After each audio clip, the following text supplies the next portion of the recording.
Hey guys, Jordan here. Today we're at a real estate photography shoot and we're going to be doing a gear showdown. We're going to be putting the $400 used Canon 70D with a 10 to 22 millimeter lens, which is an 8-year-old setup, against the brand new Sony A1 with the 16 to 35 2.8 G Master lens that runs at $8,700.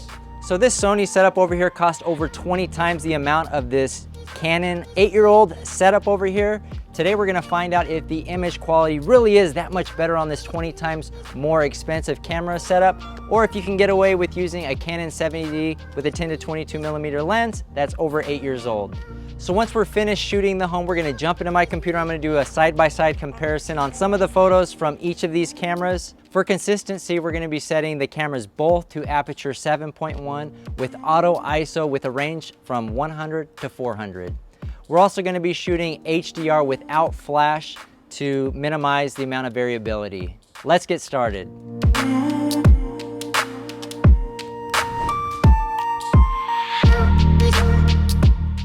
All right guys, so we're going to get started with the front, and the drive mode that we're going to be setting on both cameras is bracketed shots, one at 0, one at -3, and one at +3, so they're both consistent. So let's go ahead and get started. Here at the front center shot. So we're starting off with the Sony A1 with the 16 to 35 millimeter lens.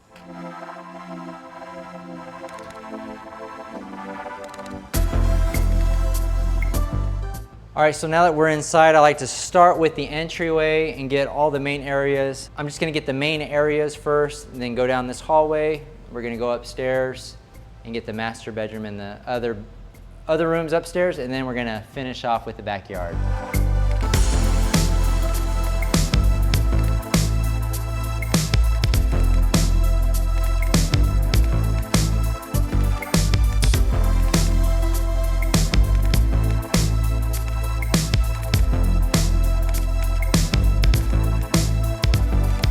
All right, so we're pretty much done with the interior shots. Now we're gonna go downstairs and head out back.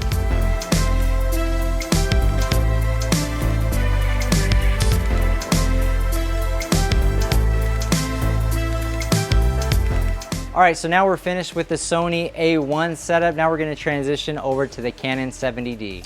All right guys, now we're gonna shoot with the Canon 70D, and we're gonna be shooting similar angles to what we did with the A1. One thing that I'm seeing right now is shooting with the Canon 70D is that the preview and the display is not as bright, so it makes it a little bit harder for me to dial in the exposure on the shot, but it's not the end of the world. And one thing that I'm focusing on is making sure that I get shots with wide range of dynamic range so you can get a good sense of how much detail each camera can pick up.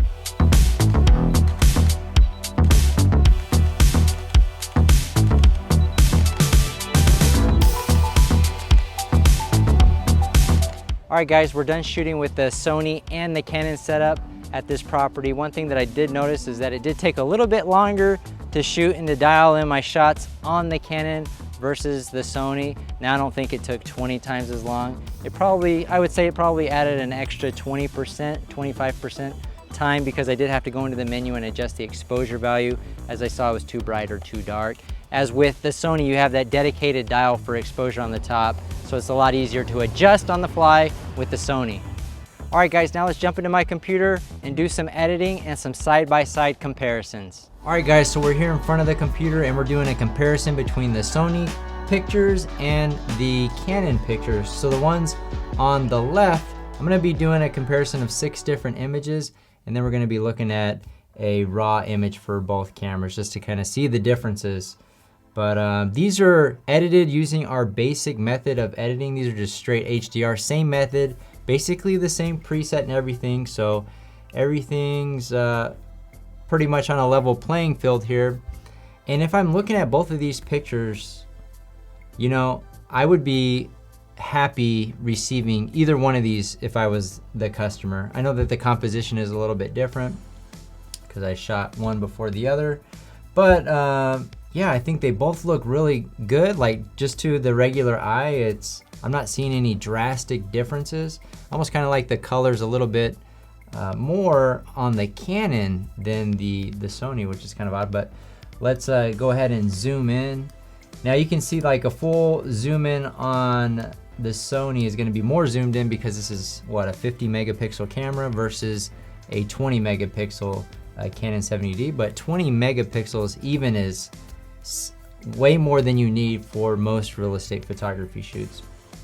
But yeah, I like, you know, I think they're both sharp and they look good. Now it was a little bit cloud coverage on this particular day, so the lighting's slightly different, but pretty similar. All right, let's move on to the next one. Now this is an interior shot. Now all the ones on the left, like I said, are shot from the A1, and the ones on the right are shot on the Canon. One thing that I did notice is that the Sony setup had more of a greenish hue to it on the image tint, and then the image tint on the Canon was more towards magenta, and that was pretty much consistent. I didn't adjust any tinting. I just basically put the same preset on both just to kind of get a good comparison on these. But yeah, I like I would adjust both of these tints, right? The one on the left is a little bit too green for my liking. The one on the right is too magenta. But you know, I'm not seeing like super significant differences between the two. Here we go. We're upstairs in the master bedroom. I would say that the Sony does appear to be a little bit more accurate, but the same thing holds true. The tint is off on both of these. Now both of these have pretty good detail outside, and I would say the Sony does have a little bit more detail out the window, slightly. It's a little bit different, but yeah, in more detail you can like see the checkered or the window screen, which really isn't that good of a thing. I'm just trying to do the quick comparison. All right, let's move on into the kitchen. I would say these are both acceptable. Not much different other than the tint. And now outside. Yeah, the outside shots, you know, honestly, I even though we use Sony and we've had for years, you know, I actually really like how the Canon looks outside. All right, so here is the corner shot. I'd say both of these are very acceptable. All right, so those were the 6 comparison shots. Now let's move on to the raw images and just kind of see how much details we have in the highlights and the shadows for each raw image. Let's start with the A1 image. And let me go here. So let's go to develop just to kind of push the limits here. So let's look at the shadows. Now if I'm pushing it a little bit, you can see it actually, when it loads up, it actually loads up good. It was just a preview. But let's push. Yeah, we're not seeing a whole bunch of noise. You can see some noise zoomed in here. But we're deep into the shadows. We're almost 5 stops above 0. So yeah, a lot of detail there. And let's drop it, because you could create multiple, like you could take the windows from this same exposure and actually, if you had a lot of time, you could create a great image from just this versus just editing it HDR style. But yeah, look how much detail is outside. Yeah, a lot of information. So not a lot of like clipping in the highlights or missing information in the shadows. Let's move on to the Canon raw image. Now let's push the exposure. We're at plus 4.5, and I noticed definitely quite a bit more noise in this, and I could see that it does blow out more. I don't think the Sony blew out as much. Now let's check the highlights. You know, I think there's still quite a bit of detail outside for sure. And another thing is like how much detail is in the fixture. So I wonder, let me take a look at the Sony. Let me look at the fixture. I didn't look at that. Let's see if I bring down exposure.